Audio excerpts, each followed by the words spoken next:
Brenna Ortiz reclined on her bed, blowing smoke out the window and listening to the storm. Raindrops clung to the screen grate, quivering, before freckling her pillowcase and forehead. A big one, the weatherman had said that morning. They were always predicting the next big one. Part of living somewhere like Mercer, Illinois, with all those graves marked October 7th, 1961. But there hadn't been another big one. Not really.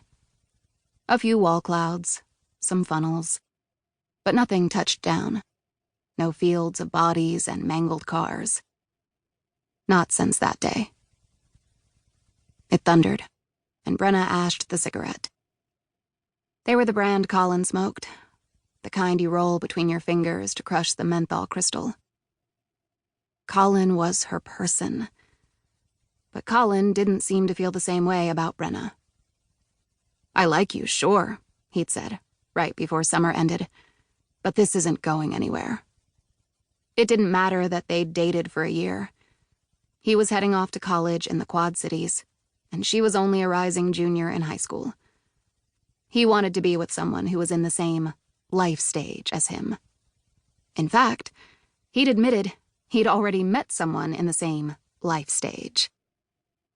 That phrase wasn't just about age, Brenna knew. There was something coded there, something that leaked from beneath. Earlier that day, at school, someone had written, "Brenna Ortiz equals slut," on the bathroom door. Brenna's best friend, Amy, had written, "Bitches be jealous," beneath, because she liked to clap back. But Brenna knew it wouldn't make a difference. She'd been called that name since she broke up with her first boyfriend in 7th grade. It didn't matter what she'd done or hadn't done with him. Brenna Ortiz would always equal slut, dirty, illegal, lazy, wetback. Just like her mom. It pained Brenna to wear these labels, words affixed to her by people who couldn't look beneath her skin and didn't know the first thing about who she really was.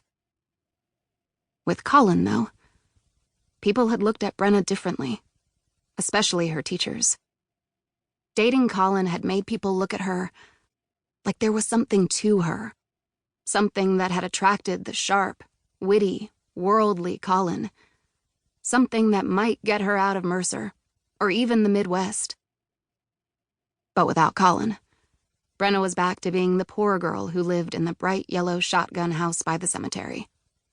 The mediocre student, the daughter of the Ortiz family's black sheep, the half-Mexican who hung out with the goths because her hair was nearly black to begin with, and the white face powder was thick enough to make her blend in. The slut, the dirty, the never good enough. Almost in agreement, the tornado siren whined, crescendoing. Brenna's house didn't have a basement. At school, they'd practiced lining up in hallways, noses to knees, hands clasped behind heads. You had to find interior walls. You had to duck and cover. It could be the big one. The music her older brother Manny was playing thumped in the living room without pause. Through the vent, she could smell cheap weed and a pizza he was baking, clearly convinced he'd live long enough to eat it. Her phone buzzed and her heart quickened. Pavlovian. But it was her mother. It hadn't been from Colin for a month now. "Tornado warning. Bring your mattress to the bathtub. Colin over? Manny home? You guys okay?" Brenna flinched. She still hadn't told her mother about the breakup. Not that she'd had many opportunities. Her mom worked nights at the gas station by the library and was asleep when Brenna woke for school. But shame kept her silent, too. Colin had finally realized what everyone else already thought. She was beneath him. Brenna rolled her head back on the pillow and looked out the window. The sky resembled Mercer's canal, oily black, with swirls of scum and sediment.